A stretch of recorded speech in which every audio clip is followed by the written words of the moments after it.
So, ayan, may nag-comment, sabi niya, never ako maniniwala neto. So, ito yung tinutukoy niya, yung ating Rosmar Pimple Patch. Ano, hindi ka maniniwala na kung ako sa'yo, maniwala ka na para matanggal yung mga pimples mo.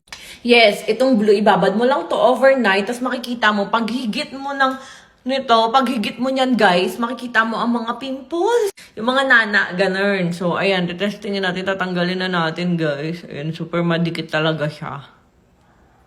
Wait lang. Wee! Ayan. Kita nyo ba guys yung madilaw? Ayan o. Wee! So, ayan guys. Wait lang. Isusum natin para makita nyo yung madilaw. Ayan o. Kita nyo ba yung natanggal sa pimples ko? Ayan. Blurred kasi yung cellphone. Ba't ganun? Ayan, yan. Nakikita na guys. Ayan o. Tingnan nyo naman natatanggal dun sa aking pimples. Overnight lang yan ha. O. Hinog agad siya. Natanggal na agad siya. Ayan o, dito natanggal yan guys. O, pak, sino ka dyan?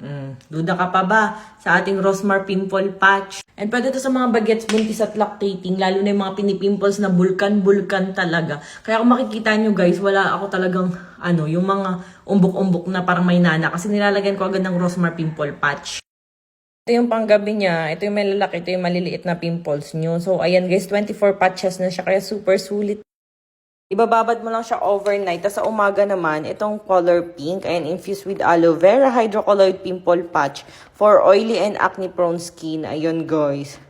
Ito for day, yung blue naman sa gabi. So, waterproof siya and gentle on skin. As in, guys, kahit maghilamos kayo, hindi talaga yan matatanggal. Super grabe yung dikit niya, kaya sama talaga yung pus nyo.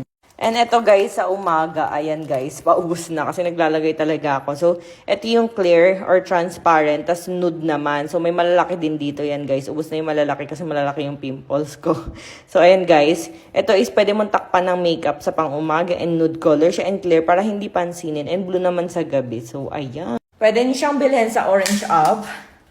Pero ilalagay ko dito sa yellow basket para maka-check out kayo agad. Para hindi na kayo mahirapan. O ayan, ubusan malala to ha, kaya bilisan nyo.